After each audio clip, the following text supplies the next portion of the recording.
The rain lashed against the leaded windows of Willoughby Manor, a relentless drumming that blurred the dark outlines of the ancient yew trees beyond. The great house, stooped and heavy with time, stood alone on the edge of the Northumberland moors, an enduring fortress against the storm, and silence.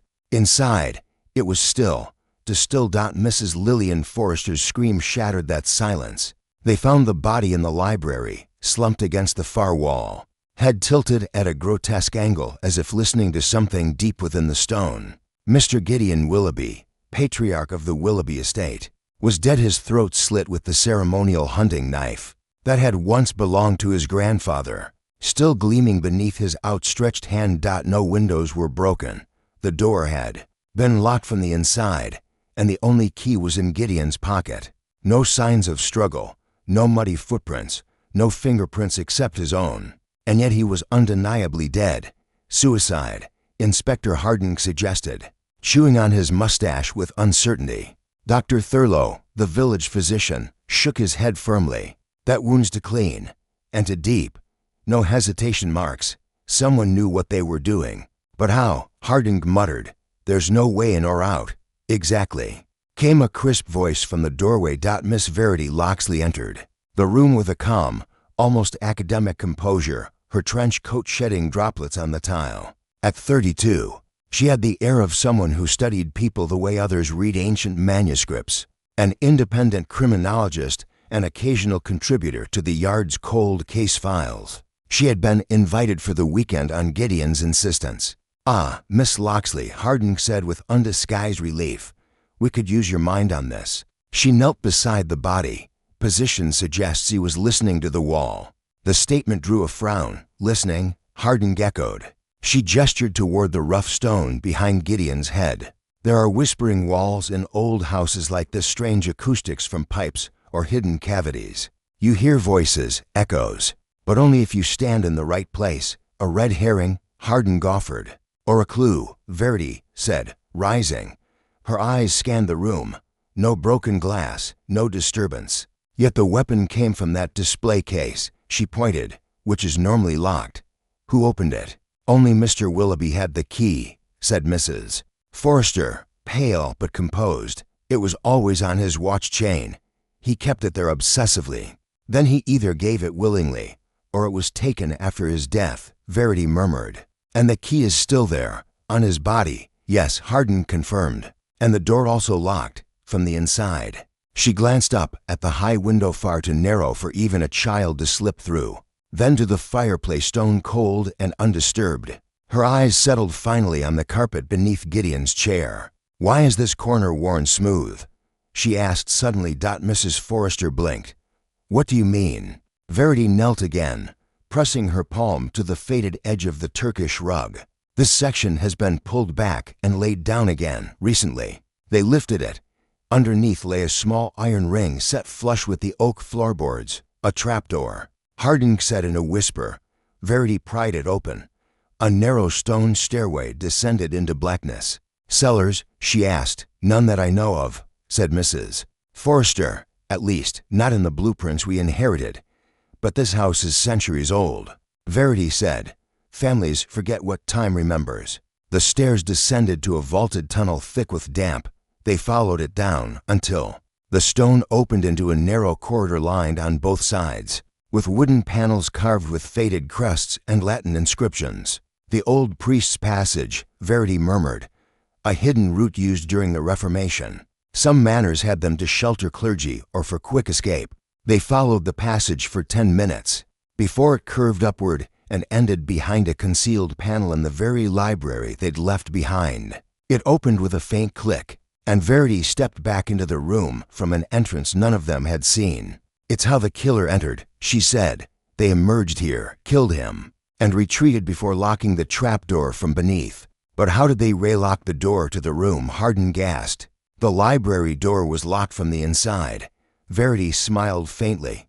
"Let's test a theory." She descended again, this time with Constable Fraser, and after 15 minutes, a faint metallic click was heard. The door to the library unlocked, then relocked. "There's a secondary bolt from the tunnel," Verity said, returning, "cleverly built into the floor mechanism, like a castle drawbridge."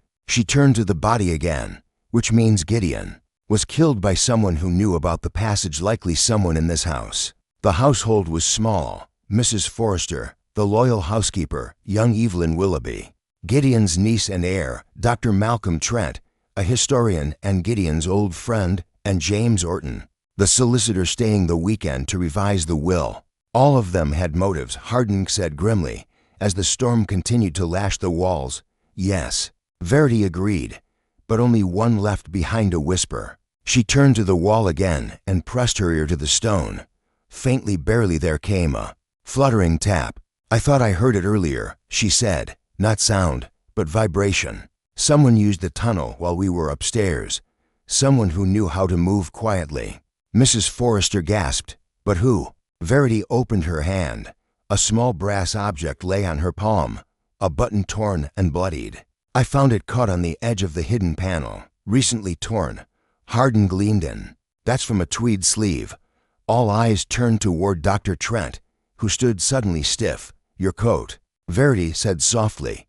You wore it this morning, but not since. Trent's eyes narrowed. This is preposterous. You were in debt, she continued. Gideon discovered you were forging documents to claim a share in the estate's historical artifacts. He was going to expose you. He backed away a step. Verity didn't move. You thought you could use the priest's passage, eliminate him, and vanish without trace. But secrets don't stay buried, Dr. Trent. Not in houses that whisper. A silence fell, heavy as the thunder that cracked above. And far below, through the winding stone, the whispers resumed. Dr. Trent's arrest had been swift, though not without resistance.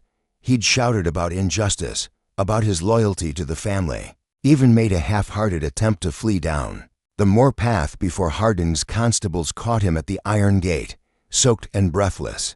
The knife, they claimed, was enough, the motive shaky but plausible. Verity Locksley, however, wasn't quite convinced. She watched from the library's stone threshold as Trent was let out under the storm's dying growl.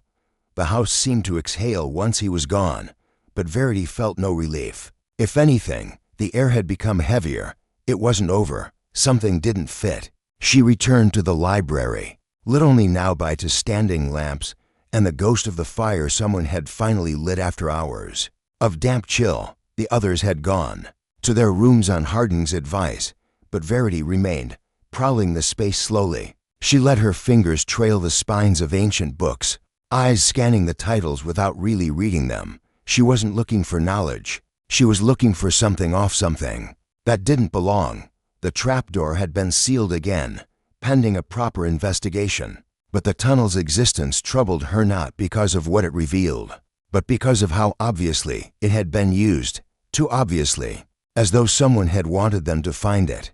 She turned to the chair where Gideon had died. The body was gone now, taken to the town's mortuary, but the bloodstains remained. Her gaze dropped once again to the wall, smooth, chill stone, faintly pitted with age. Whispering walls indeed.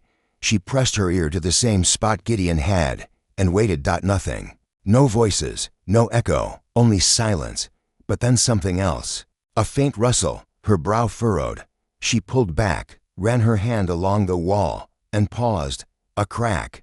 Just above floor level, hidden in shadow, was a hair-thin line across the mortar. She tapped it with a fingernail. Hollow. Verity knelt, examined it closely. A hidden compartment, perhaps. No latch, no hinge, just the suggestion of a square panel fitted centuries ago and long forgotten. She pressed gently, feeling forgive. Nothing. She stood and took a slow turn around the room again, studying the walls, the tapestries, the furniture. And then she saw it. A book on the shelf adjacent to the hidden panel, slightly out of alignment. It wasn't crooked, it was to perfect, its spine unscuffed. The color to bold against its faded companions. She reached for it and pulled. A soft click answered her. The wall groaned open. Inside the small compartment was a leather-bound notebook, tied shut with twine. Verity slipped it out carefully, heart tightening with instinctive tension. The initials GW were pressed into the cover. She didn't open it yet. Instead, she turned to the hearth, crouched, and lit the fire brighter. Then she untied the notebook and began to read. The entries were sparse fragments of thoughts, more than full diary entries, lists of names, mentions of family disputes. One phrase kept recurring: the legacy must be preserved. Another, more chilling: someone has been listening at the walls. She flipped through until she reached the most recent entry. The writing was more hurried. The ink smudged. I cannot ignore it any longer. Someone knows about the passage. I heard them at night breathing behind the stone. Not Trent. Too clumsy. No, it's someone quieter. Someone who knows the weight of shadows. Verity's breath caught. If I am found, look to the south wall. Beneath the crest, that is where the truth hides. She looked up sharply. The south wall, not the one where the trapdoor lay. The opposite wall above the fireplace. She stood and approached it, notebook in hand. The family crest, Willoughby's heraldic lion, had been carved into the stone above the mantel, its paw resting on a scroll. Beneath it, a long oak beam ran the length of the wall. Verity scanned the grain. There a fine seam in the wood. She pressed and another panel slid free. This compartment was wider. Inside it was an envelope, yellowed and wax sealed. She broke it open. Inside was a letter, unsigned. You think the will is safe. You think Evelyn will inherit. But you're wrong. The papers you locked away will not remain yours for long. You have made enemies even within these walls, Gideon. Blood alone will not save you now. There was no name, no handwriting she could immediately identify. But it wasn't Trent's style. Too careful, too poetic. And Evelyn had barely reacted when her uncle died. That had struck Verity even at the time. Not shock, not sorrow, but calculation. She rose, folded the letter back into the envelope, and returned to the center of the room. Footsteps echoed on the landing above. A pause. Then soft steps on the staircase. Evelyn Willoughby entered the library. She wore a silk robe now, dark green, her feet bare against the wood floor. Her hair was loose, curling around her face, and her expression calm. Too calm. You're still up, she said. Her voice was quiet, deliberate. Verity nodded, letting the firelight flicker on her features. Couldn't sleep. Too many questions. Evelyn smiled slightly. I imagine you have quite a few answers by now. I have one, at least, Verity said, tilting her head. Your uncle was being threatened. By whom? Evelyn's tone didn't rise. That's the question, isn't it? A long pause. The air between them tightened. Verity leaned forward slightly. He made notes, in a notebook, hidden behind the wall. Evelyn didn't flinch. Verity went on. He suspected someone in the house knew about the passage. Not Trent. Someone quieter. The silence lengthened. Then Evelyn said, almost lightly, he always did have a flair for the dramatic. Verity studied her. You didn't seem surprised when he died. I was raised not to show surprise, Evelyn said, and then smiled. Again cool, measured. Besides, I knew it was only a matter of time. She turned to go, then paused in the doorway. You'll want to look at the clock in the music room. The grandfather one. That's where he kept his real secrets. She left without another word. Verity stood very still. Evelyn hadn't been in the room when the notebook was found. So how did she know about it? Verity stood in the stillness Evelyn had left behind, the heat of the fire brushing her cheek like the last whisper of a warning. The music room clock. The words lingered, veiled as a suggestion, but layered with challenge. It was too precise. Evelyn wasn't careless. She wanted Verity to look, perhaps to see only what she intended. She didn't move immediately. Instead, she walked the length of the library again, notebook in hand, thoughts pulling taut in their web. Evelyn knew details she shouldn't. Yet if she were guilty, why speak at all? Why drop the clue about the clock? Unless, of course, she needed to direct suspicion away from something else. Verity slipped the letter and notebook into her satchel and made her way softly down the hallway. The storm had passed, leaving only the damp breath of the moors pressing against the leaded windows. The manor was quiet, but not sleeping. Old houses never truly slept. The music room, nestled between the drawing room and the morning parlor, was modest compared to the grandness of the library. The grandfather clock stood in the corner like a sentry, its brass pendulum stilled, the glass front slightly clouded. It had not chimed since Gideon's death, as though mourning him in silence. Verity crouched and examined its base, no keyhole on the outside. But then she remembered. Old clocks often had hidden mechanisms, sometimes a disguised hinge, a pressure plate. Her fingers probed the carved molding along the top. With a faint click, the entire face of the clock shifted forward. Inside, nestled behind the weight chains, were a bundle of documents sealed in wax, each with Gideon's initials. Verity retrieved them one by one, laying them on the piano bench. Property titles, letters of correspondence, and at the bottom, an unsigned codicil to his will. It named Evelyn as heir, but with a caveat. To inherit, she must provide the document I placed in her care on the 5th of September. Without it, the inheritance passes to the National Historical Trust. Verity frowned. Why hide this? And what document had Evelyn been given? She rose and returned to the hallway, mind burning. There were too many layers, too many games being played behind smiles and silk. She found Inspector Harding in the breakfast room, poring over Trent's effects. He's still maintaining his innocence, the inspector grunted. Though the blood on his coat is damning, it could have been planted, Verity said quietly. Harding blinked. You doubt it was him? I doubt it was only him. The inspector narrowed his eyes, but said nothing. I need to speak with the household, Verity continued. All of them, tonight, before the trail cools. And so, beneath the flickering sconces of the drawing room, the key players returned. Gathered like reluctant guests at a second wake, Evelyn sat nearest the hearth, legs crossed.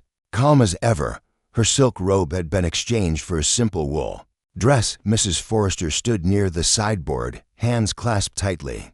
James Orton, the solicitor, leaned against the French doors, glasses fogged slightly with condensation. Verity noted the fresh ink stains on his cuff. Let's begin with a simple question, she said. Where was everyone just before the body was found? Evelyn spoke first. I was in the conservatory, reading. Alone, yes. Verity turned to Mrs. Forrester. I was preparing tea in the kitchen, she said, voice tight. The storm had knocked out the lights briefly. I lit candles, and then I heard the scream. Orton cleared his throat. I was in my room, going over the revisions to Gideon's will. He'd asked me to make several amendments. He was concerned about some family disputes. Disputes, Verity repeated. Orton hesitated. He didn't elaborate. Only that certain promises had been made years ago and not fulfilled. Verity turned her gaze to Evelyn. Do you know what document your uncle gave you on September 5th? Evelyn's eyes didn't waver. He gave me an envelope and told me to place it in the safe in his study. I did. Do you still have the key to the safe? No, she said. He took it back.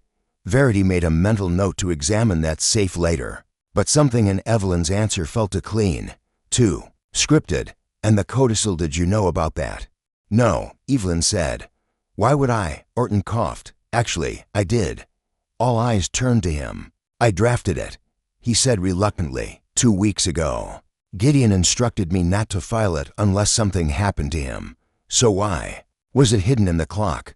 Verity asked. Orton spread his hands. I placed it in his desk drawer. He must have moved it afterward. Mrs. Forrester's brow furrowed. But why all the secrecy? Because someone in this room, Verity said softly, knew too much already. She moved to the fireplace, standing beneath the crest. I found this in a hidden compartment in the library. She held up the letter, the threat. It wasn't Trent's handwriting, and it was left deliberately, a whisper in the walls, meant to mislead. Silence. Then Mrs. Forrester spoke, low and tight. It wasn't Evelyn.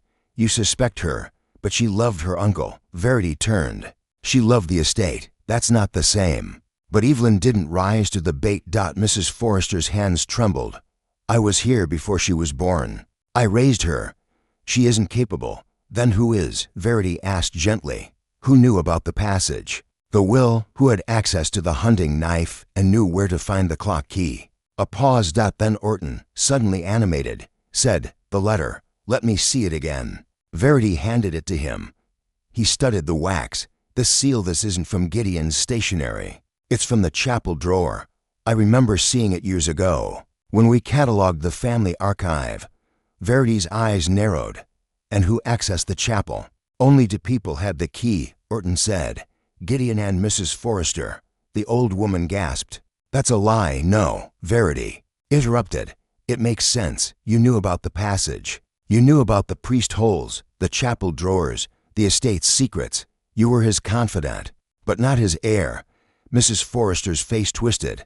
I gave my life to this house, 40 years, and he was going to hand it all to her. She barely knew the land, barely knew him. Evelyn turned sharply. You resented me. Mrs. Forrester's voice rose. He promised me I'd be taken care of. But then you came back from Paris and he changed everything. And so you killed him, Verity said quietly. The fire snapped. Mrs. Forrester stared into it, eyes wet with rage and something deeper, betrayal. I didn't plan it, she whispered. But I heard him arguing with Trent. I thought if I framed him, I'd be left alone. Verity stepped closer. You used the old seal, planted the button, and you knew the trapdoor's locking mechanism. Mrs. Forrester sagged, breath shuddering. He was going to write me out, said I should retire, leave the house. I couldn't.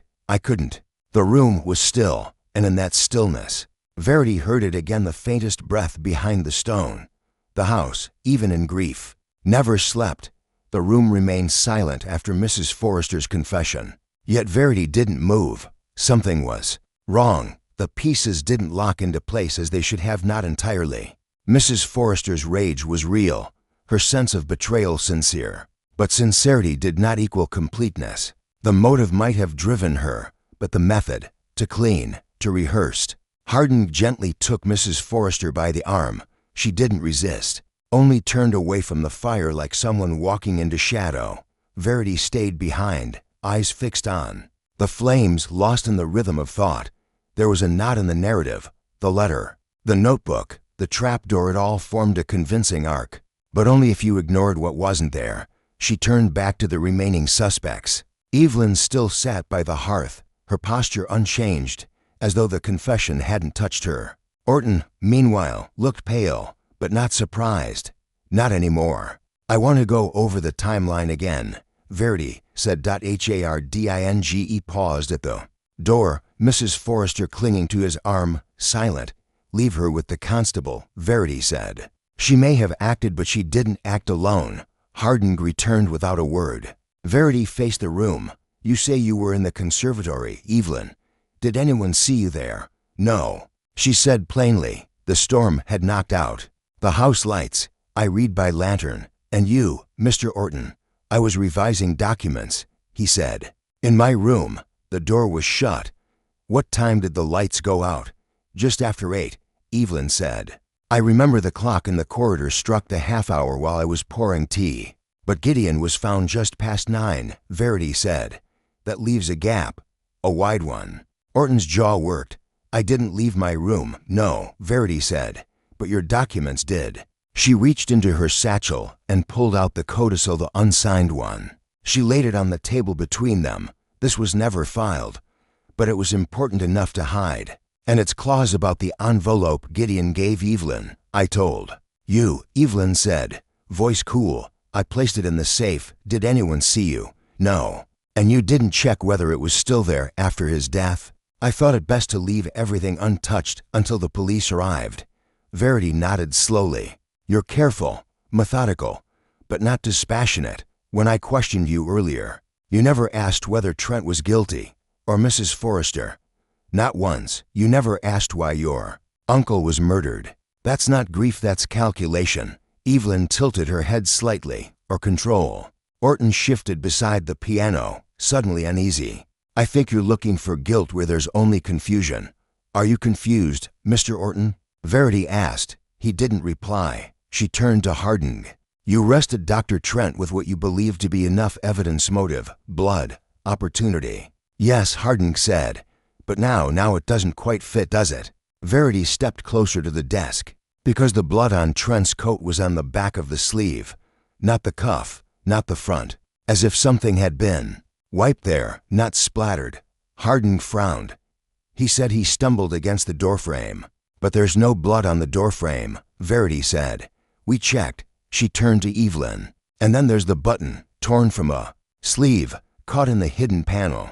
We found it, but it wasn't fresh. The blood was dry, too dry. Someone placed it there after the murder, trying to create a trail. "So you think Mrs. Forrester did it?"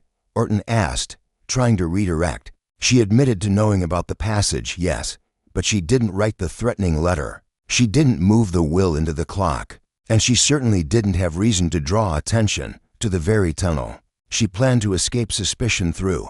Evelyn's lips parted. Then who? Verity's gaze narrowed. Someone who wanted a fallback plan, a layered deception. Mrs. Forrester was a bitter, desperate woman, but someone used that desperation, fed it, encouraged it. She moved to the liquor cabinet, opened it.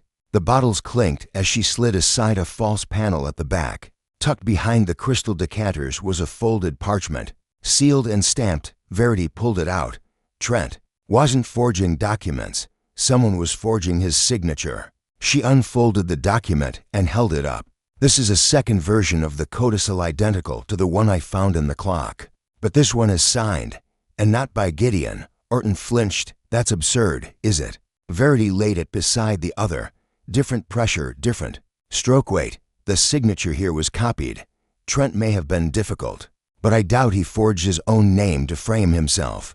Harding exhaled. "You think, Orton?" "Yes," Verity said, turning. "I think Mr. Orton has been very busy, drafting amendments, preparing envelopes, hiding clauses, and most of all managing expectations.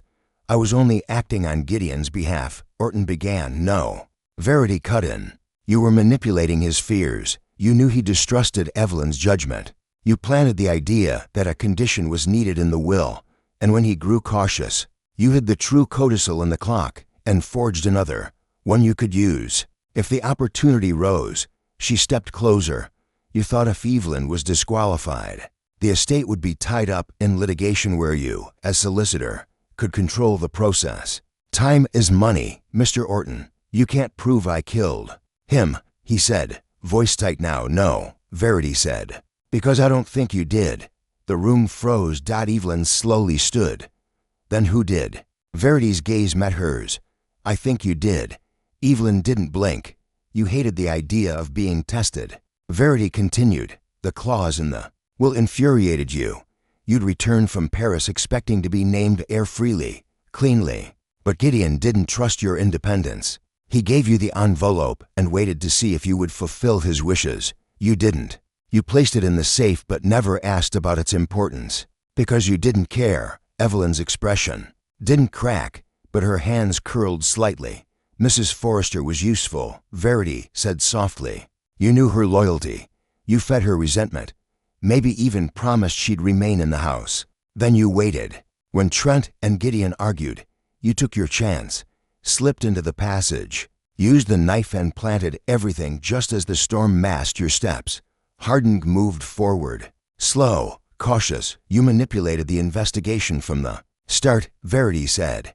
"Even now, when I found the letter and the notebook, you told me where to look next. The clock. You were guiding me to the clues you'd arranged." Evelyn finally spoke, voice low. "And what if I did?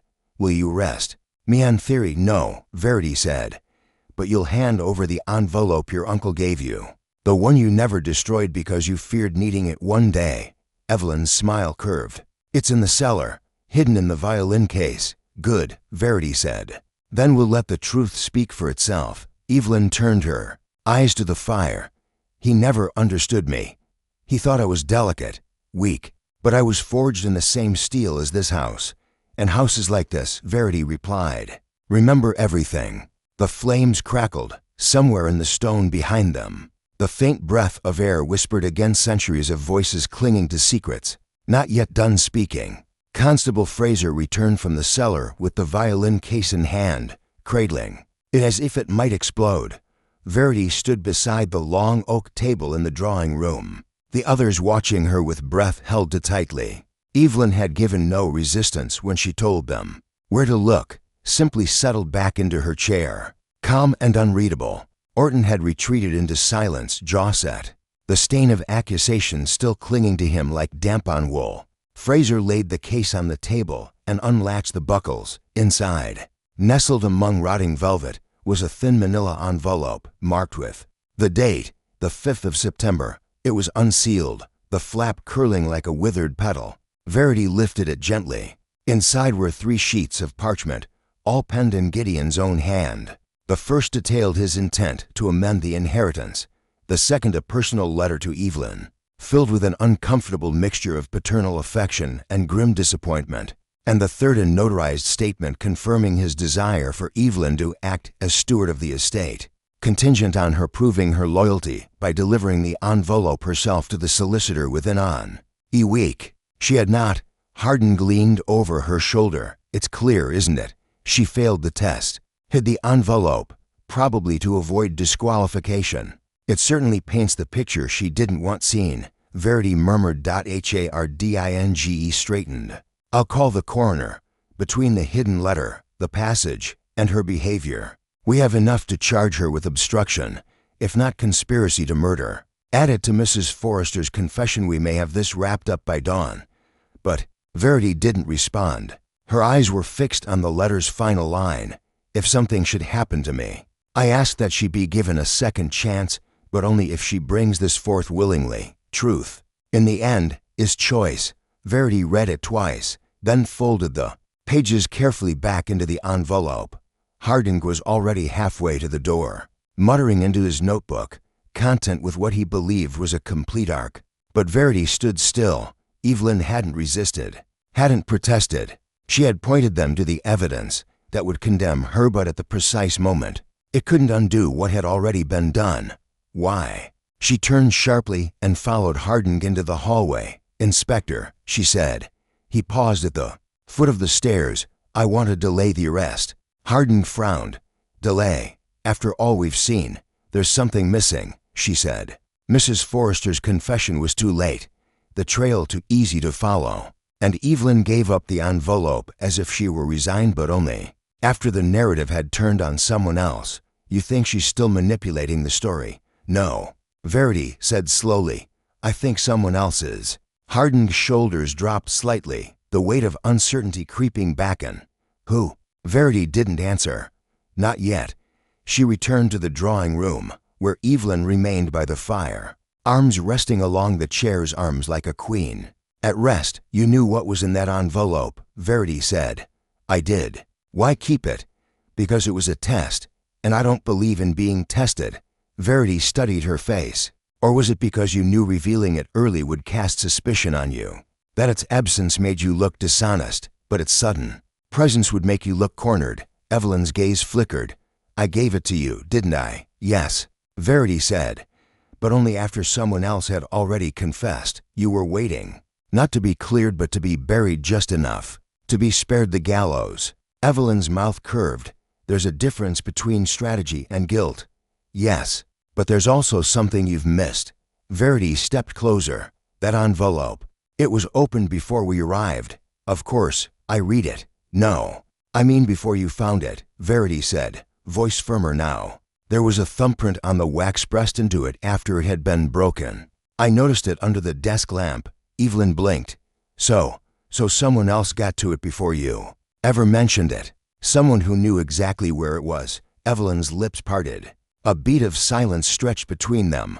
Verity turned away and walked toward the hallway again. She passed the grandfather clock, pausing only to glance at the wood panel beside it, the one that had concealed the codicil, the seal from the envelope, the forged letter, the moved documents. There had been too many clever redirections, but each of them shared one thing in common.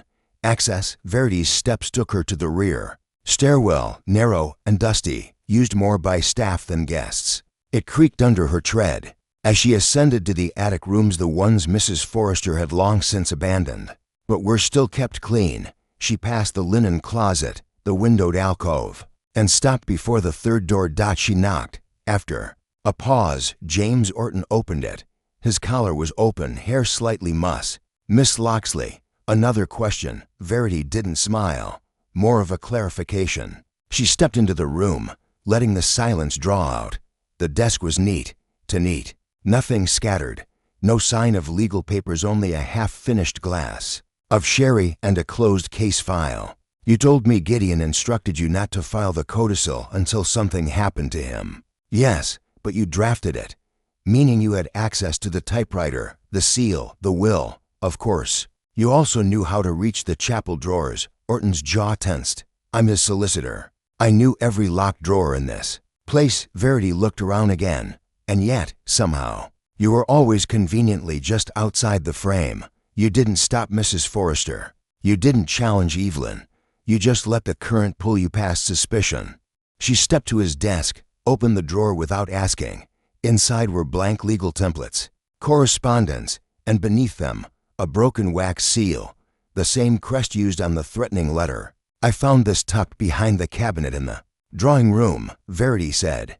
But you left this one here, in your desk, because you'd used a second seal, hadn't you? Orton's voice dropped. You have no proof. No, Verity said softly. Not yet. But you slipped once. She pulled out the false codicil, the one with Trent's forged signature. This wasn't hidden well. You made it too accessible. Because you didn't just want someone else to take the blame. You wanted it to seem solved. Orton said nothing. Verity stepped back. You stoked Mrs. Forrester's fury. You gave Evelyn a reason to mistrust the process. You even let Trent take the fall, knowing his temper would betray him. But in the end, when the smoke cleared, who was left standing? Still, Orton said. Nothing. You forged the letter. You planted the codicil. But you didn't kill Gideon, did you? Orton's voice was low. No. Then who did? He looked up at her then, eyes calm. I don't know, he said. And if you were wise, Miss Locksley, you'd stop looking. Verity's spine stiffened. Is that a threat? No. He turned back to the window. It's a truth. There are older ghosts in this house than either of us understand. I merely arranged the scene. But the play was already written. She left without another word. And behind her, the manor whispered again, as if something was still waiting. The corridor outside Orton's room was colder than it had been moments ago. Verity paused under the flickering gas sconce, breath soft and slow, the weight of his final words lingering like frost. The play was already written. She didn't believe in ghosts, not in the rattling chains sense, but in the way history could grip a place and never let go. Yes, this house was soaked in memory, and memory had teeth. Downstairs, the manor was too still. Harding had gathered. The constables in the kitchen, ensuring Mrs. Forrester was secured, the documents logged. Evelyn quietly watched. To them, the case was winding down.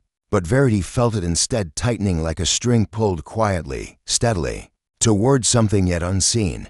She didn't return to the drawing room. Not yet. Instead, she veered right at the second-floor landing and opened a door seldom used, the archive room. It had once been a schoolroom, then a storage space for old records, now mostly ignored. Dust cloaked everything.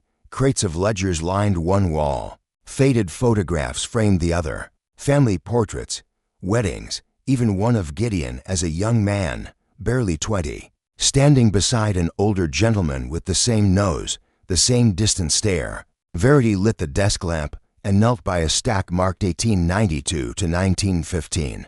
She didn't know precisely what she was looking for, only that she'd missed something. Orton's manipulation ran deep, but even he had said it. He'd only arranged the scene. The real story had begun before Gideon fell, perhaps long before any of them realized. And our past as rain returned in light, whispering bursts, against the window. Then she found it. A set of correspondence wrapped in yellowed twine, each page marked with a single ornate W in the corner. Letters between Gideon's father Edward Willoughby and a name Verity didn't recognize immediately. Thaddeus Moore. The ink was thick, the language stiff, formal. But the content made her sit upright.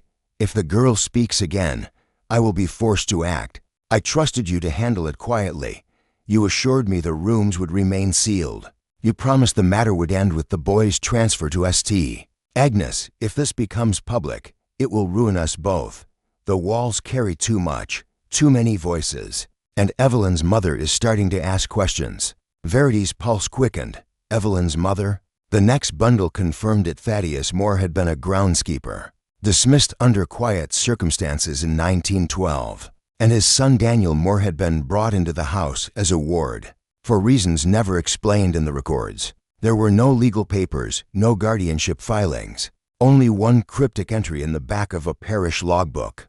Moore child admitted under directive of Sir Edward. Room assigned adjacent to cellar corridor. Restricted. Verity stared at the word. Restricted. She stood and left the archive, mind racing. The cellar corridor, that narrow hallway behind the old larder, once servant access. The room beside it hadn't been used in decades. Mrs. Forrester had once said it was kept locked because of the damp.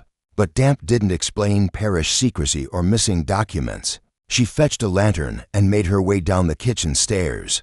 The cellars were colder than the rest of the house, the air earthy and heavy. She found the door easily. It was half concealed behind a warped set of shelves, now leaning with age. The key had rusted in the lock, but a sharp twist and push opened it with a groan. Inside, the air was dense. A cot still stood in the corner. Shelving lined the walls, old preserves, now crumbled. A single framed photograph rested beside a dusty oil lamp. A boy of about 8, staring back at the lens, unsmiling. Daniel Moore. Verity picked up the photo. The features were fine, almost delicate, but something in the eyes stopped her cold. They were Evelyn's. The realization hit hard. Moore wasn't just a ward. He was family, illegitimate, perhaps, or worse, conceived in scandal and hidden under Willoughby money. And if Daniel had been Evelyn's half-brother, then his removal from the estate, the sealed rooms, the private records, wasn't just erasure, it was protection, or punishment. She turned to leave and paused, scratched into the back of the door. Faint but deliberate were the words, "The lion watches, the lion forgets, the Willoughby crest." She returned to the drawing room where Evelyn still sat, gaze unreadable. The fire had died to coals. Harding stood nearby, arms folded. Verity looked at Evelyn for a long moment. "Tell me about your mother." A flicker barely visible in Evelyn's eyes, but it was there. "She died when I was 10, and before that, she was ill, often." "And did she ever speak of a Daniel Moore?" Evelyn blinked. "That name hasn't been spoken in this house for decades. So you do know it." Evelyn stood, slow, composed. "Daniel was my uncle's mistake. My grandfather's shame. He was brought here under false names, given a room no one visited. When he became difficult, they said he needed discipline. Then they sent him away. Why? Because he began telling stories," she said flatly, "about things he heard through the walls, things he said were done in the chapel." Verity took a step forward. "He was locked in the old passageway, wasn't he? That's what the scratches meant, the lion forgets." Evelyn's voice trembled now. "Just beneath its surface, I found his picture when I was 15. I asked my uncle. He told me Daniel had died at St. Agnes, and it was best not to speak of it. Did Orton know?" "Orton helped cover it up. His father was the estate's legal man before him."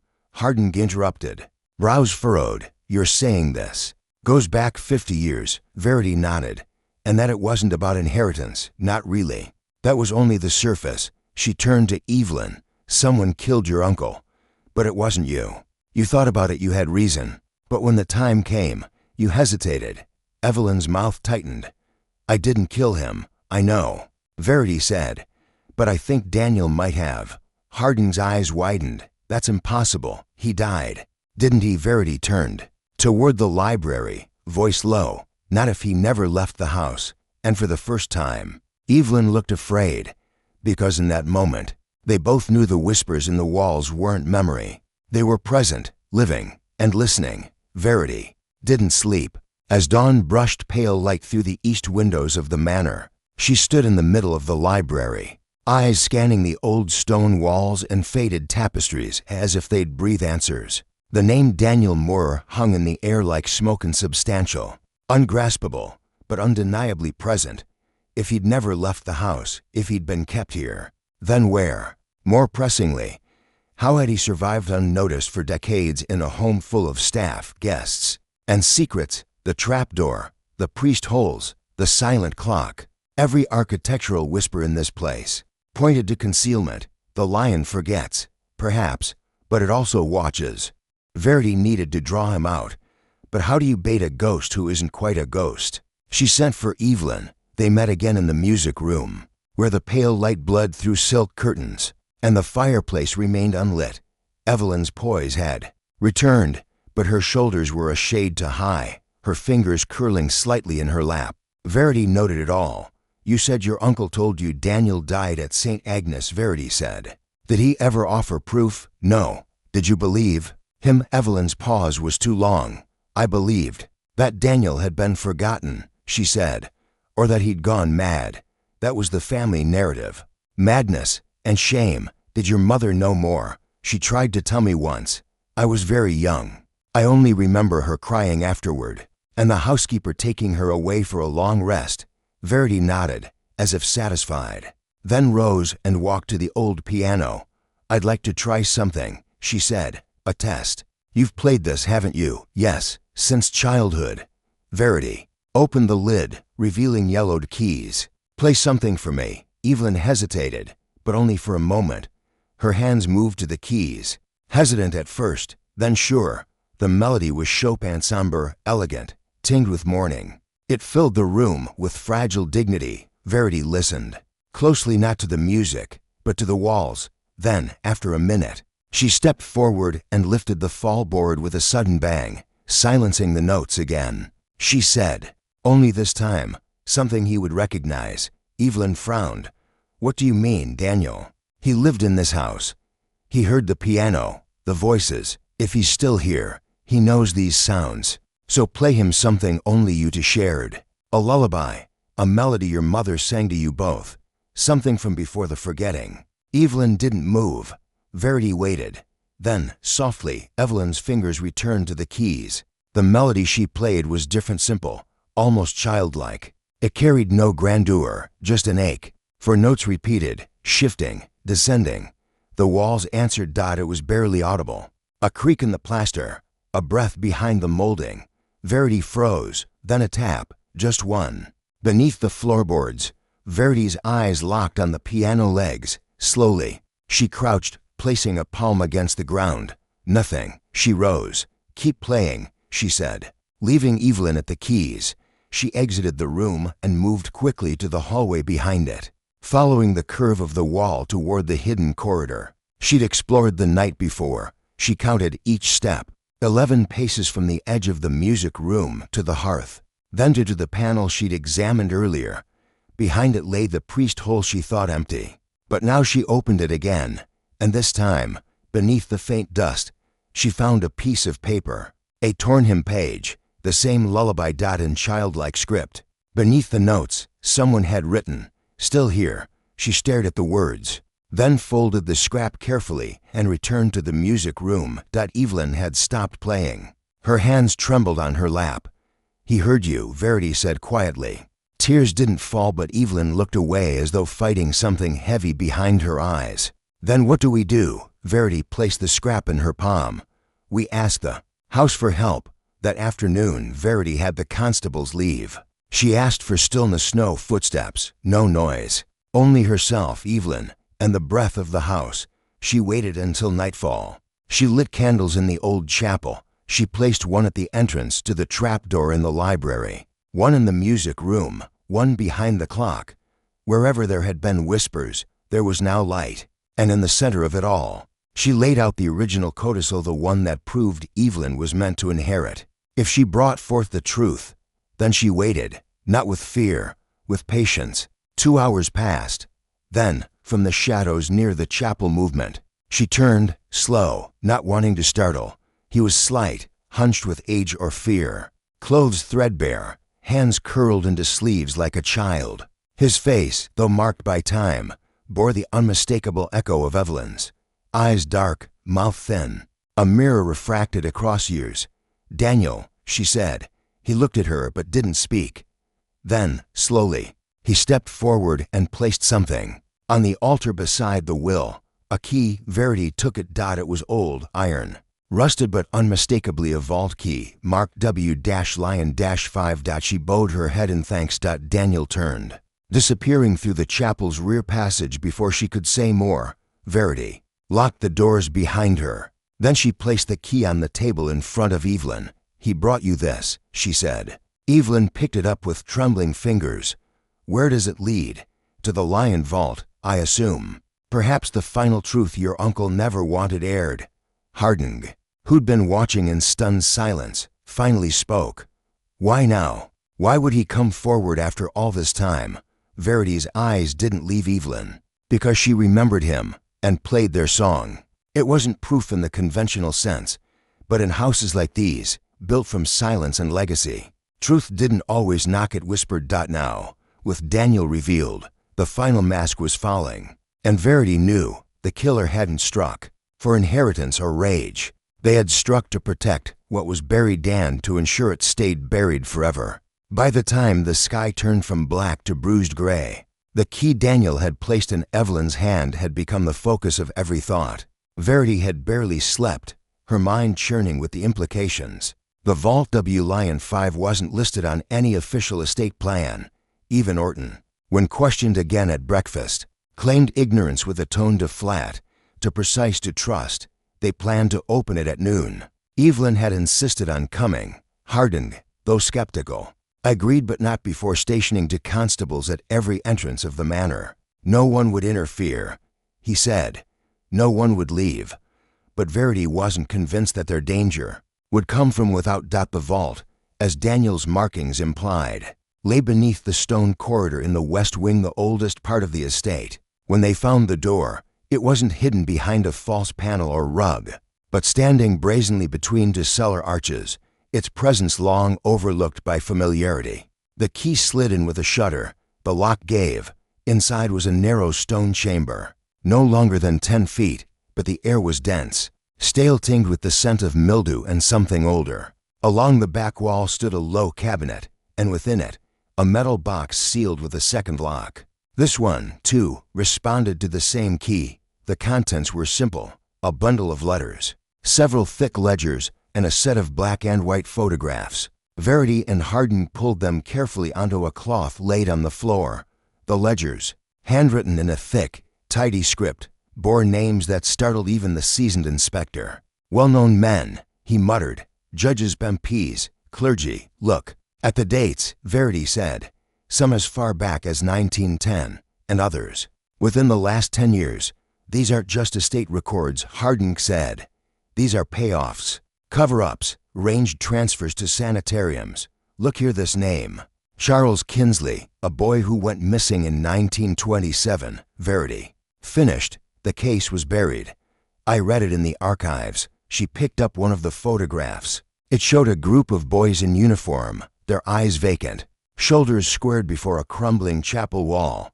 One boy marked with an X had the same narrow face as Daniel Moore. What Gideon was protecting, she said quietly, wasn't Evelyn's inheritance. It was this rot. He didn't want the estate torn apart because he feared what lay underneath. Harding nodded slowly. If this gets out, it needs to, she said.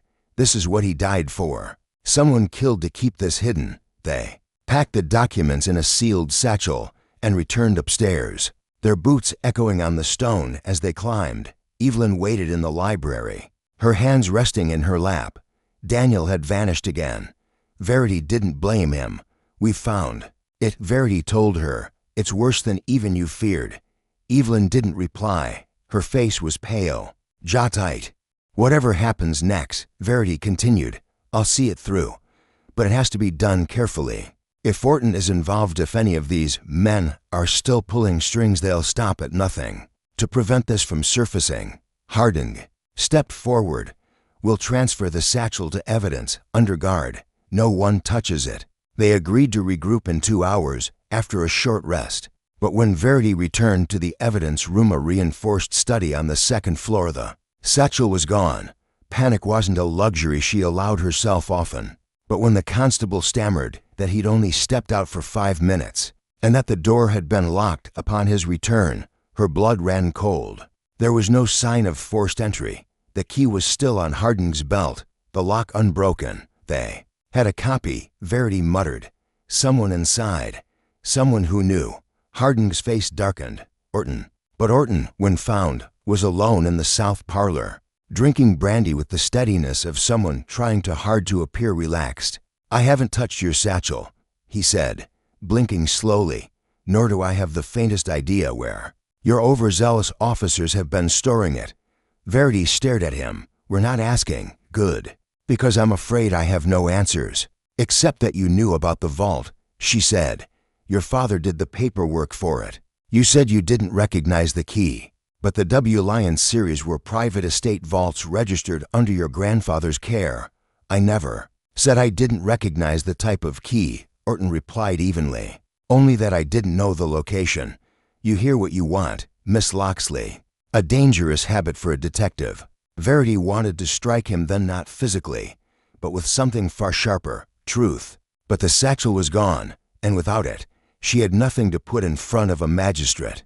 Only whispers. Again she returned to the library. Evelyn was gone. Verity found her in the chapel, standing before the old stone altar, her fingers grazing the ash from the candle stubs left the night before. He took it, didn't he? Evelyn asked quietly. I can't prove it. You don't need to. Verity stepped beside her. There's still Daniel. He knows the contents, but he won't speak to anyone else. Only to me. She turned. And if he disappears again, then we start over. With the names I remember. With what we can prove. If there's one thing this house has taught me, it's that silence is never eternal. It always leaks. A floorboard creaked behind them. Hardin entered, face drawn. Someone's leaking already, he said. Trent's barrister just arrived with a letter. Anonymous, no signature. But inside copies of 2 of the photographs. Originals are gone, but someone made duplicates. Verity took the envelope and opened it. The same image of the boys. A second. Of Gideon shaking hands with a man now identifiable as a long-retired archdeacon known for corruption inquiries. So someone's playing both sides, she said. Destroying evidence on one hand, revealing it with the other, trying to stay ahead of it. Hardin gadded. Orton, Daniel, even Evelyn, once, trust, now, was thinner than smoke. But this copy, this message, it meant someone wanted the truth to survive, even if only in fragments. And Verity realized then, the real battle had never been between inheritors of a fortune, but between those willing to let the past decay, and those who could no longer bear the stench of its silence. The lion may have forgotten, but someone else had remembered. The rain returned just after dusk, tapping softly on the tall windows like cautious fingertips. Verity stood alone in the study, the photograph still in her hand, the soft amber light from the desk lamp catching the edges. Somewhere in the manor, a door closed with quiet finality. She didn't look up. The copy of the photograph was proof that someone, perhaps Daniel, perhaps another, wanted to ensure the truth would not vanish completely. But it also meant someone else was still hunting in the dark, not for truth, but for silence. And silence, she had learned, had a price. She walked the halls now as one walks a graveyard, gently, respectfully, but never without a whisper of dread. The constables had doubled their patrols. Evelyn had been moved to the guest wing for safety. Harding was preparing an official warrant to seize Orton's records and freeze his financials. Everything seemed to be progressing, and yet something itched at the back of Verity's neck, a sense that none of this had reached its true depth, that the final act had not yet begun. She returned to her room just before 10. The window had been left slightly open. That was odd. She always latched it. Stepping inside, she noticed something even more peculiar. The case folder she'd left on the side table, her own private notes, was gone. Not disturbed. Gone. Her heart snapped to attention. She moved quickly, checking the wardrobe. Beneath the bed. Nothing, no trace. The door had remained locked. The latch on the window, recently scratched. Rope entry, she thought. Old as time, silent as breath. She grabbed her coat and torch and headed straight for the west stairwell. That wing had been closed since the discovery of the vault, yet she'd never quite trusted its shadows. She passed the nursery landing, where Daniel had once been kept. A chill pushed past her. Something was moving through the house tonight, something deliberate. She reached the base of the tower stairs and paused. The air smelled of oil. She looked down. A smear dark, gleaming led toward the servants' hallway, trailing into the black. Without a word, she followed it. The corridor narrowed, stone giving way to timber again. And then, the smear stopped outside the linen cupboard. Verity reached for the handle. Inside, crumpled against the wall, was the constable from the upper floor, Evans. His throat was bruised, eyes half-lidded, alive, but barely. A thick rag had been stuffed into his mouth and tied cruelly behind his neck. His sidearm was missing. She rushed to him, tugging the rag free, checking his pulse. His eyes fluttered. He rasped one word. "Clock." Verity froze. What about the clock? He tried to answer, but the strength had gone from him. She stood and ran. The grandfather clock stood tall in the foyer, ticking innocently. But now, as she approached, she noticed it had been turned just slightly angled off its usual alignment. She touched its base. Fresh scuffs on the floor. She reached behind it and felt cold metal. A handle. She pulled. The panel swung open with a long sigh, revealing the narrow stairwell one she had used days before. And within it, a light, faint, flickering, and footsteps. Verity didn't hesitate. She descended quickly but quietly, staying in the shadows as the stair wound down. At the base, the passage opened into the old boiler chamber, long dormant, sealed off from the staff areas for decades. The light was coming from within. She stepped through the arched doorway. And there, crumpled on the floor beside the rusted tank, lay James Orton, his body twisted, neck at an unnatural angle, the sidearm clutched in his left hand, though blood had pooled from a wound in his chest entry point to high for suicide. The pistol hadn't been fired. Someone had staged it. She scanned the room, no sign of anyone else, but there near his hand was a torn sheet of paper. Verity picked it up, the same typeface as the ledgers. One more page from the missing SATCHEL. It read, "The truth will out, even if you burn the evidence. We are still here." Verity looked down at Orton again. This wasn't panic. It was calculated. The killer had taken the missing satchel, destroyed what could be destroyed, then used Orton as the final cleanup. Perhaps he had known too much. Perhaps he had been ready to confess. She backed out slowly, locking the stair panel behind her. Harding met her halfway to the library. She said nothing, just handed him the note and told him where to find the body. "We had eyes on Orton until an hour ago," Harding said, stunned. "He went to his room after supper. No one saw him leave. He didn't need to leave," Verity said. "Someone came for him." Harding tightened his jaw. "You think it was Daniel?" Verity didn't answer. Her thoughts were already moving past the murder to something deeper. This wasn't Daniel's work. The stagecraft was too polished, and Daniel quiet. Broken Daniel had already made his confession through action. No, this was someone else. Someone who'd watched the entire play unfold from behind the curtain. Evelyn. Verity found her back in the chapel, standing before the altar, her hands folded. "You knew," Verity said softly. Evelyn didn't move. "You knew Orton was involved, and you knew someone else was pulling strings. I didn't want him dead, but you allowed him to be cornered," Verity said.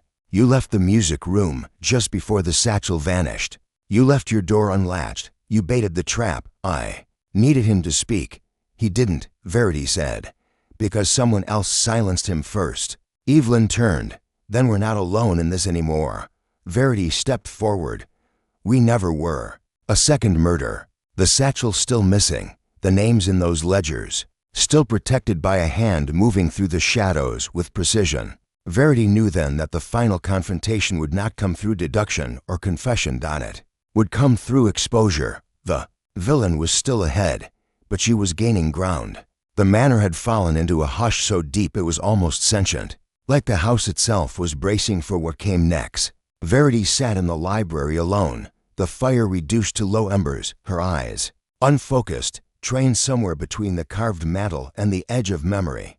Orton was dead. The satchel was still missing, and someone, the true orchestrator, was slipping between every layer of their search. Like smoke in the walls, Harding was downstairs overseeing the lockdown. No one would leave the property until the matter was resolved, he'd said, his voice tight and heavy with the weight of failure. But Verity knew brute force wouldn't catch their quarry. The killer hadn't acted out of panic. They had moved with purpose, which meant they hadn't simply erased the trail. They'd rewritten it. She stared at the bookshelf nearest the hearth. Something tugged at her attention, not the books themselves, but the wall behind them. Faint scarring in the wallpaper's edge, near the skirting. Old damage. Water. No, not water. Scrape marks. She walked over and ran her fingers along the shelf's edge. The fourth shelf tilted slightly when pressure was applied. She leaned in closer and saw at a tiny hinge. She pushed with a soft click. The entire shelf folded inward, revealing a hollow recess about the size of a small trunk. Empty now, but the dust pattern revealed something rectangular had sat there. Recently papers, perhaps, a box, the satchel, no too clean, recently removed. But that meant the satchel had never made it to the evidence room. It had been intercepted before it arrived.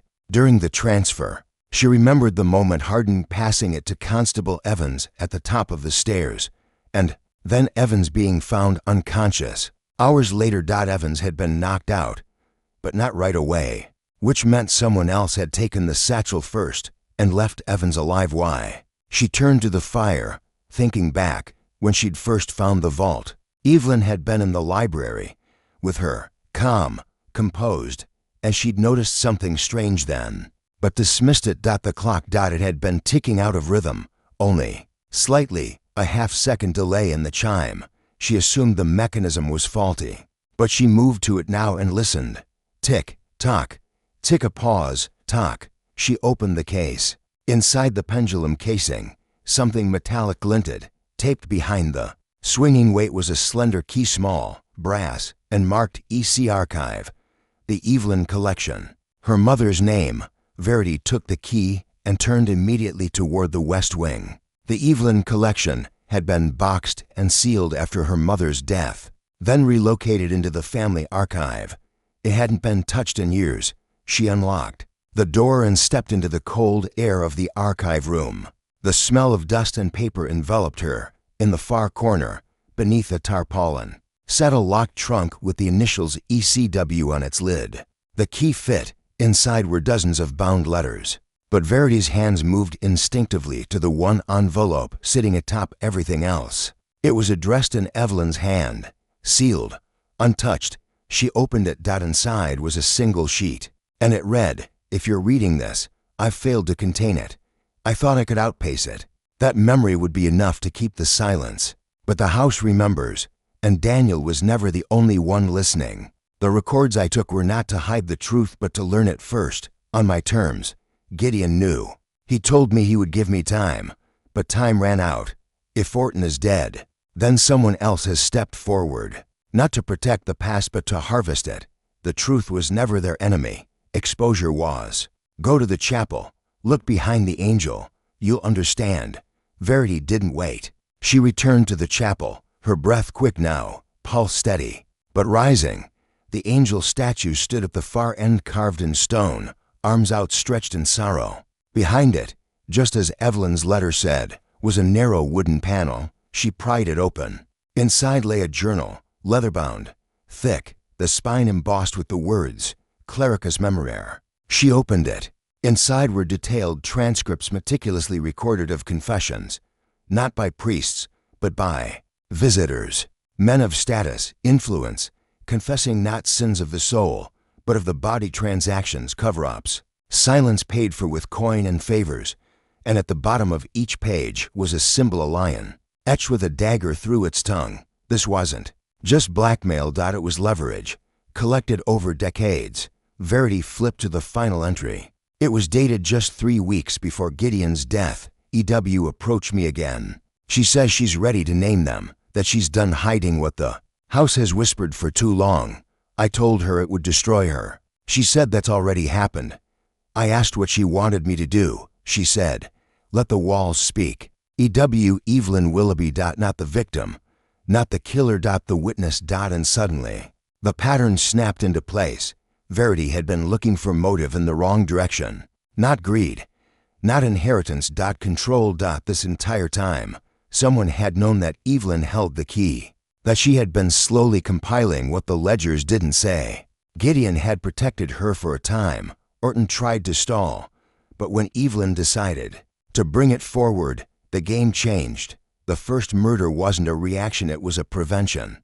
The second, a warning, and the missing satchel. Verity turned back to the chapel, scanning it one more time. Behind the pulpit, buried in the stone, something caught her eye, an old heating grate, loosened at the corner. She bent down and reached inside. The satchel was there. Unopened. She pulled it free, heart pounding. Every page intact. Someone had hidden it, not destroyed it. Not to erase the truth, but to preserve it. And Verity realized The enemy she was chasing wasn't trying to stop the story. They were waiting for her to tell it. The pattern was complete. Now came the final move. The satchel sat heavy in Verity's hands, its canvas damp with the chapel's chill and dust clinging to the corners. She laid it on the stone bench and opened it slowly, as if it might vanish if she moved too quickly. The documents inside were intact, the ledgers, photographs, letters, every artifact from the vault.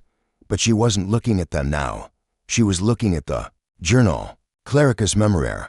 She turned again to the final pages, not because they were new, but because they now rang with clarity. Let the walls speak. It hadn't been metaphor, it had been instruction.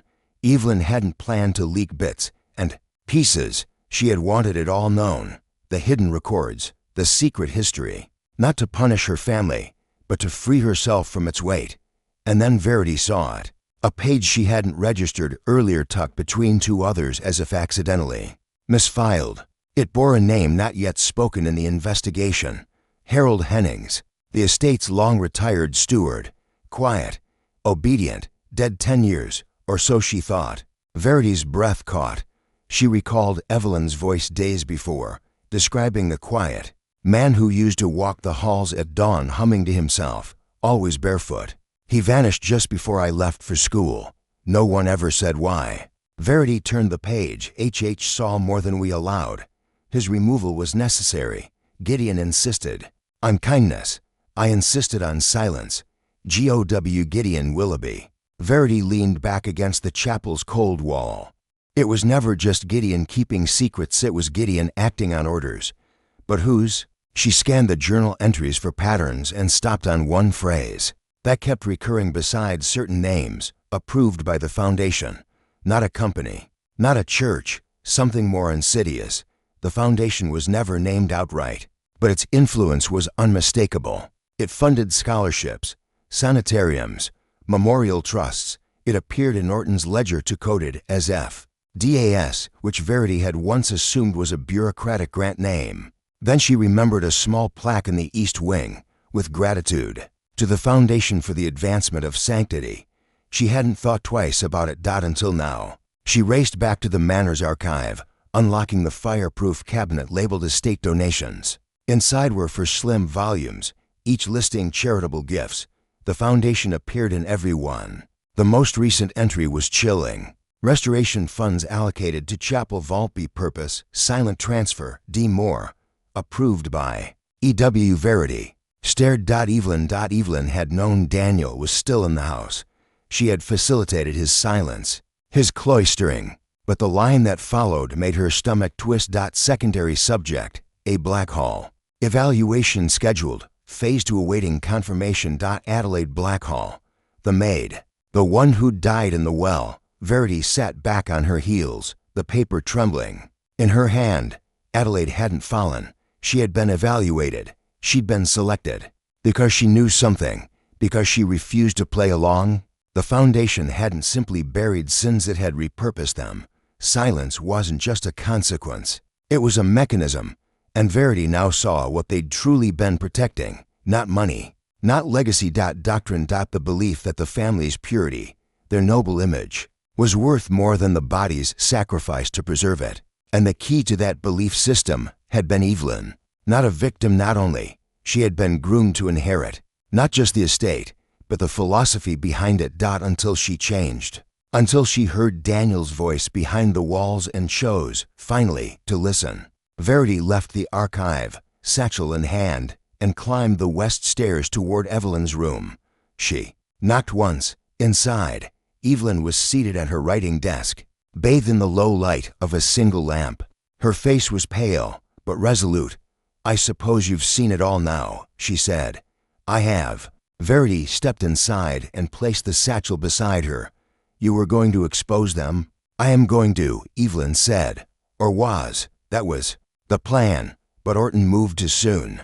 He realized what I was doing when I asked for access to the old archives. He confronted me the night before he died. Said I didn't understand what I was unleashing. He was right, Verity said.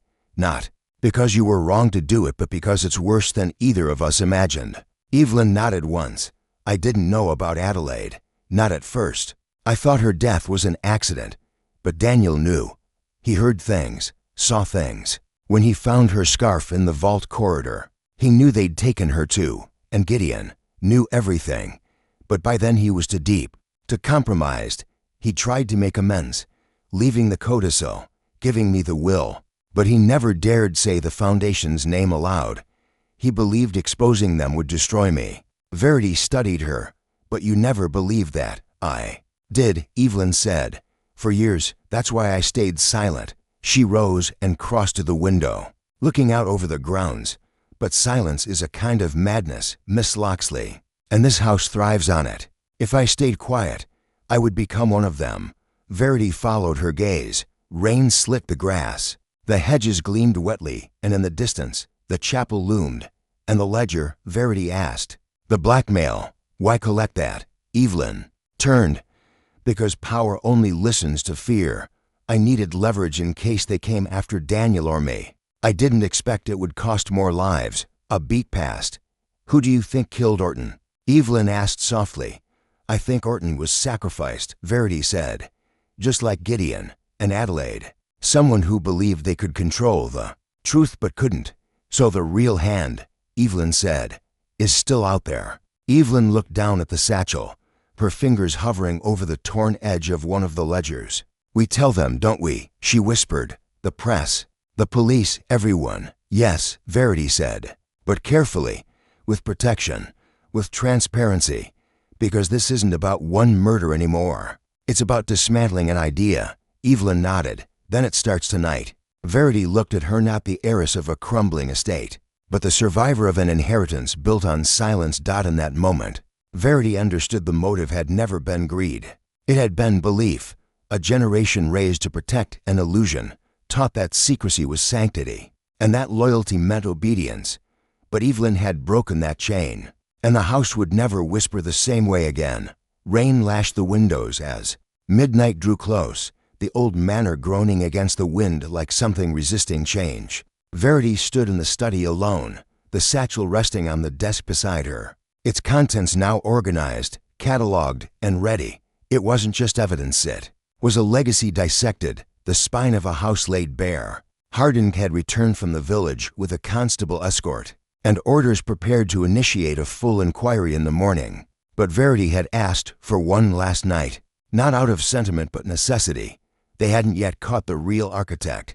Evelyn's willingness to speak had cleared fog from the path, but someone had walked that path long before her, someone who had remained hidden through every twist, someone who had orchestrated events precisely enough to murder twice, stage a third death as an accident, and manipulate every piece in this game without ever taking credit. It was time to pull them into the open. Verity's trap was simple.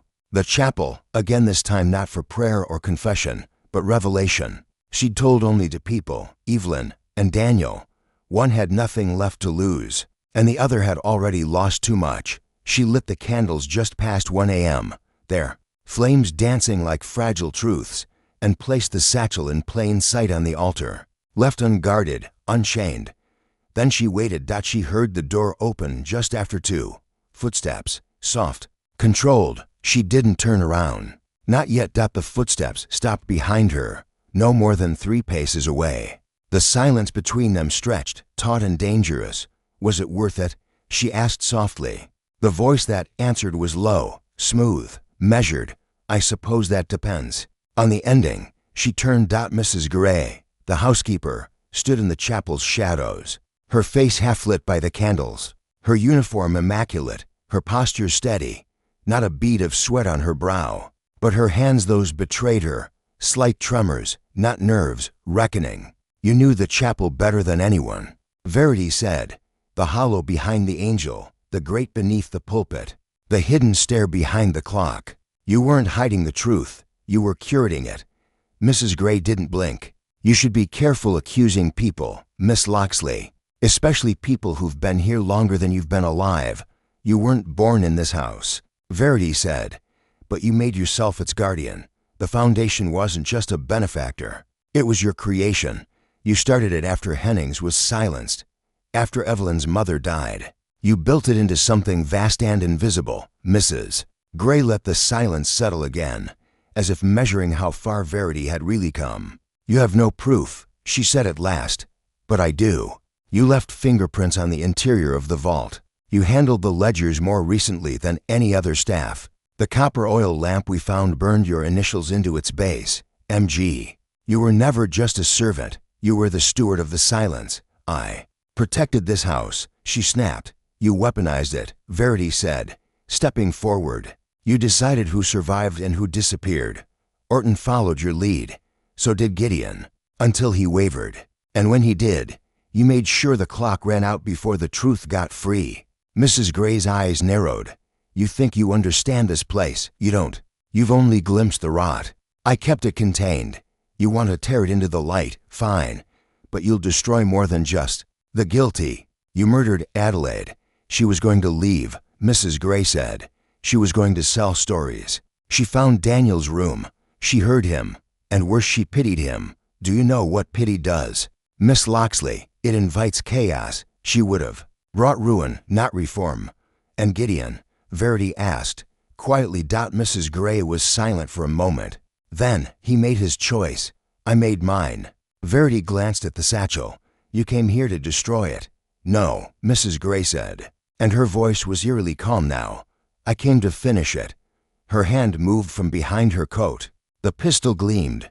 Verity didn't flinch. "You won't shoot me." Mrs. Gray raised a brow. "Why not?" "Because Evelyn is watching."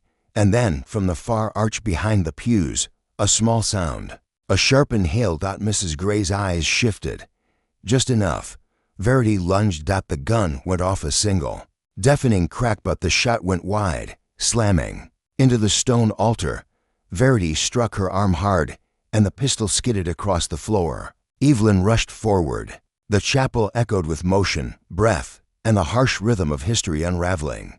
Harding burst in seconds later, flanked by two constables. Mrs. Gray was silent as they took her into custody. Not defiant, not frightened, only resigned.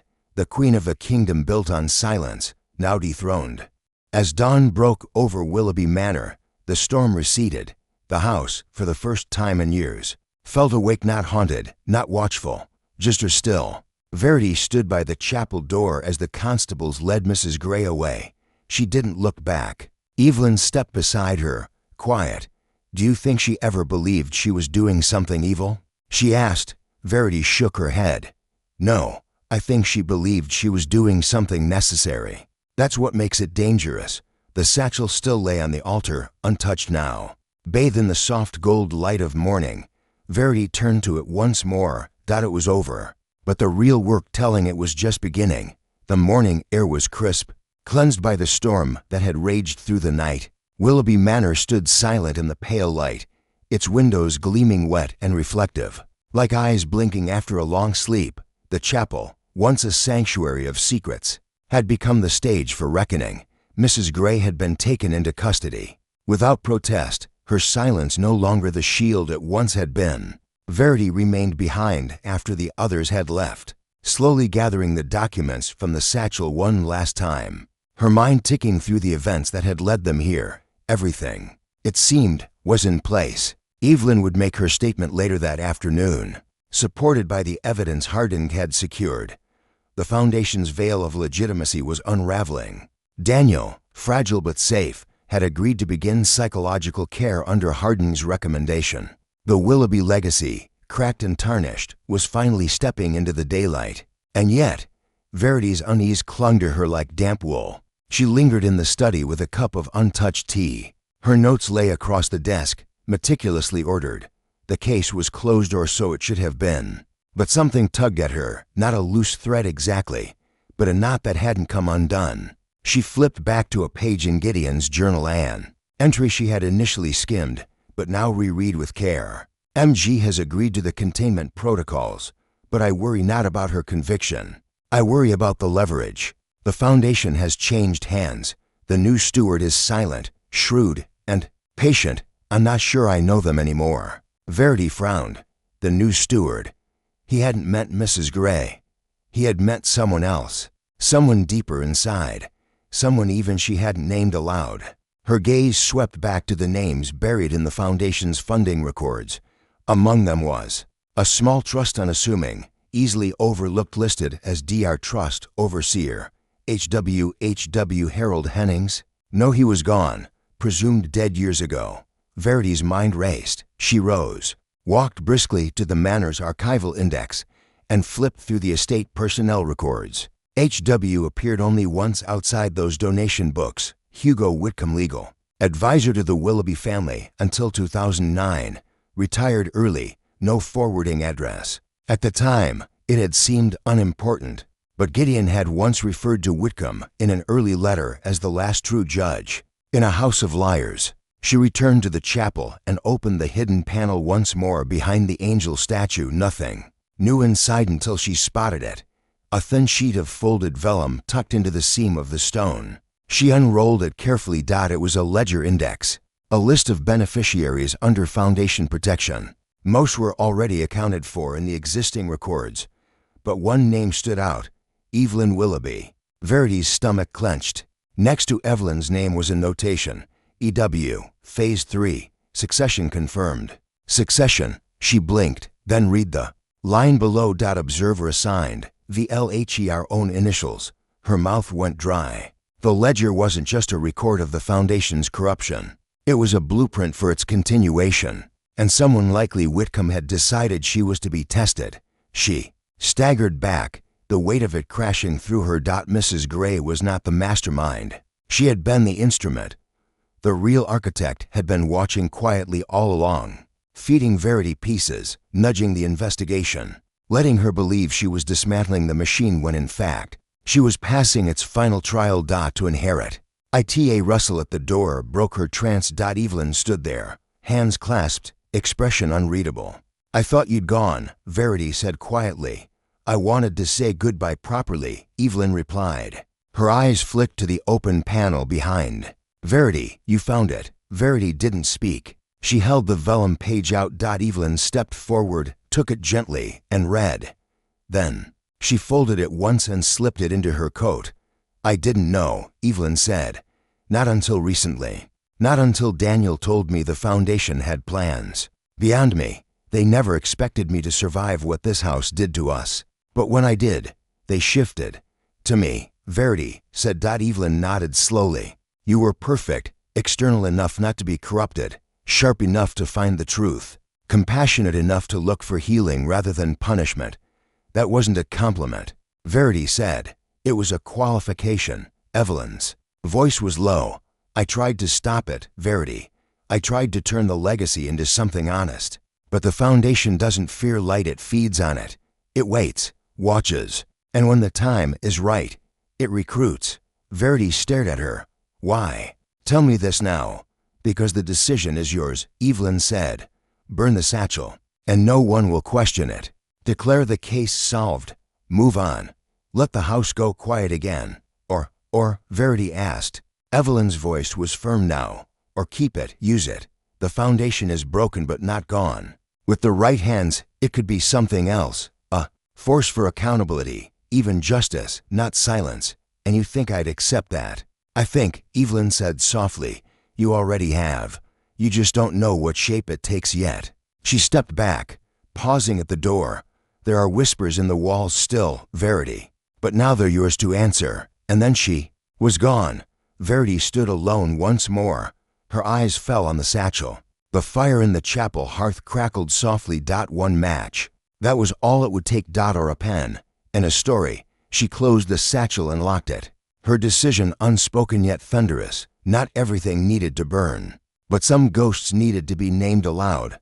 The chapel's fire had burned low, the glow of embers illuminating Verity's still figure beside the locked satchel. The air was thick with choice, not between right and wrong, but between truth and usefulness. Evelyn's words echoed long after her departure, and Verity now understood what they truly were: not a farewell, but a challenge. What do you do with power earned not by ambition, but by the precise dissection of darkness by dawn? The manor stirred.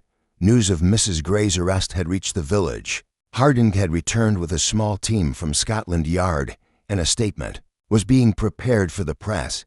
Evelyn was to appear alongside Verity later that day. Everything pointed to resolution. And yet, Verity couldn't shake the weight of that final revelation, the knowledge that she had been groomed to step into something far larger, more insidious than any one crime, that the very act of investigating had been her vetting. In the morning light, she made her way through the house with new eyes. She noticed the reverence with which the staff now looked at her, not fear, not admiration, something worse, expectation. She entered the drawing room, where Harding and Evelyn waited. Beside them, sealed evidence boxes sat ready to be sent to Scotland Yard, the satchel among them. Now logged and photographed. "It's over," Harding said. "The foundation, whatever remains of it, will be unearthed from these documents. We'll trace the funds, the connections. Whitcomb, if he's still alive, won't hide long." Verity gave him a faint smile, though her thoughts were elsewhere. Evelyn watched her closely. "Did you sleep?" "Barely," Verity murmured, "but long enough to dream of ghosts." Harding stepped away to take a call, leaving the two women alone. Evelyn gestured toward the fireplace, but Verity remained standing. "I've been thinking," Verity said, "about Mrs. Gray, about Gideon, about Orton and Adelaide.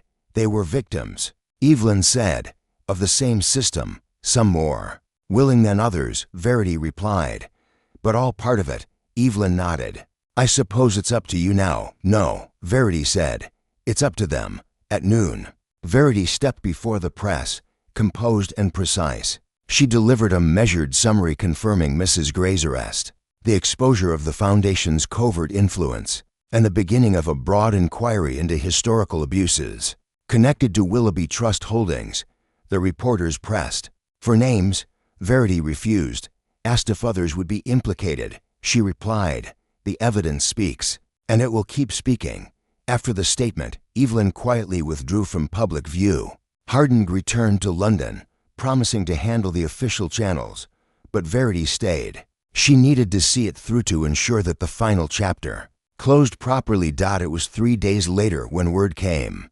Mrs. Gray had been found unresponsive in her holding cell. "Suicide," the report said. A note beside her, scrawled in tidy handwriting. The house needed silence. I obeyed. Harding called Verity that evening. "There will be questions," he said. "Conspiracy theorists, loyalists, people who think." She was protecting someone else. She was, Verity said, but not who they think. She stood in the Manor's library once more, facing the shelves that had hidden the ledger's first secrets. This time, she wasn't looking for hidden compartments. She was placing something inside a leather-bound journal of her own. "Memoir to," she titled it. Inside, she detailed every observation she hadn't shared aloud. The name Whitcomb, the Phase 3 reference, the moment she found her initials in that ledger. She included the twist Evelyn had not expected. A final entry dated that morning. "I believe Mrs. Gray was not the last executor. I believe someone else is still watching, still adjusting the balance, perhaps not out of malice, perhaps only to preserve the illusion of change while ensuring control never leaves their hands. The Foundation is wounded, but not dead. I leave this not to expose but to remind. If I vanish, if I fail, let someone read this and remember, the walls whisper because someone taught them how." She sealed the journal in the hollow behind the clock pendulum, the same place she'd found the first key, a recursive gift. Let the next seeker decide what to do with it. Then, quietly, she left Willoughby Manor. In the months that followed, the inquiry spread. 3 politicians resigned. A university trust was dissolved. Funds were reallocated. And people whispered of a detective who had brought down a century-old cabal. But in Verity Locksley's private ledger, the case remained tagged with one final notation, open, because in the shadows of justice served, she had seen something darker. Mrs. Gray had fallen. Whitcomb had vanished, but the design subtle ancient, evolving remained. And Verity had left the door ajar. Not for escape, but to keep listening. It was dusk again at Willoughby Manor, the hour when truth seems softest, when windows reflect candlelight instead of the world outside. The house stood quieter than ever before, not empty, but settled as if the air had exhaled something it had been holding in for generations. The staff had thinned. The last of the investigators had taken their boxes and gone. Evelyn had retreated to the coast. Her correspondence with Verity warm but infrequent. Daniel had been moved to a private clinic, where the gardens were full of sun and silence of a gentler kind. There was no press now, no scandal, only waiting walls. Verity Locksley stood alone in the east corridor, her gloved hand trailing along. The cool wooden banister, the faint creak of each floorboard sounding beneath her like an old, familiar voice. She hadn't meant to stay this long, just long enough to see the files transferred. The evidence sealed, but something had kept her tethered to the house a few days more. It was the shape of things, the way some pieces had never quite fit. Mrs. Gray's suicide had brought finality, but not resolution. The journal Verity had hidden behind the clock, her silent confession, had been an act of insurance, not surrender. She had accepted the praise, nodded through interviews, even shaken the hand of the Home Secretary himself. But in her gut, the case remained marked with a question. She passed the second-floor window and paused. The view looked out across the lawn toward the eastern greenhouse, abandoned for over a decade. A place no one had searched, not because it was missed, because it was assumed irrelevant. But Mrs. Gray hadn't been the kind of woman to leave loose ends. And Gideon had written, "The new steward is patient." There had been 23 names in the Foundation's ledger of assets. Verity had counted them. Only 22 had been accounted for. The 23rd was listed not with a name but with a symbol, a hawthorn blossom etched carefully in place of letters. She slipped out into the twilight. The greenhouse was half choked with ivy and warped glass. The door rusted but not locked. Inside, the air was musty and rich with damp earth. The shattered remains of old planters lay in the corners, and water stains streaked the floor. But someone had been here. A fresh trail of muddy footprints, small, deliberate, led to the far table beneath the glass rafters. Verity followed. A single book sat atop the table, unmarked, bound in green leather. She opened it. No words, only sketches, diagrams, charts, lines drawn between names, events, dates, some matching the Foundation's archives, others she didn't recognize at all. But one page stopped her. It was a portrait of her, drawn in precise pencil, the shading meticulous, her face rendered not from memory but from study. Below the portrait, in fine cursive, VL, watcher turned flame.